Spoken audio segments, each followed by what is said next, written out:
ناظرین آگے بڑھتے ہوئے آپ کو بتائیں کہ حافظ آباد میں ریلوے ملازمین کی نااہلی، ریلوے کا گیٹ مین غائب ہو چکا ہے، اسٹیشن ماسٹر کی کوتاہی سامنے آ گئی۔ اسی حوالے سے مزید بتائیں گے حافظ آباد سے ہمارے نمائندے عمران احمد۔ جی بالکل، حافظ آباد ریلوے ملازمین کی نااہلی کا منہ بولتا ثبوت۔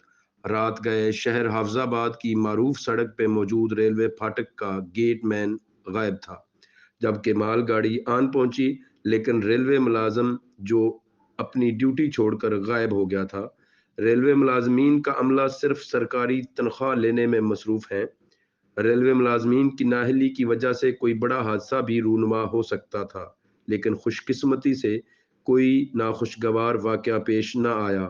تاہم شہری نے ویڈیو بنا کر سوشل میڈیا پر وائرل کر دی، اور ساتھ ہی شہری نے یہ مطالبہ بھی کیا ہے کہ ایسے غیر ذمہ دار ملازمین کو ڈیوٹی سے فارغ کیا جائے اور کسی ذمہ دار ملازم کو ڈیوٹی پہ تعینات کیا جائے۔ جی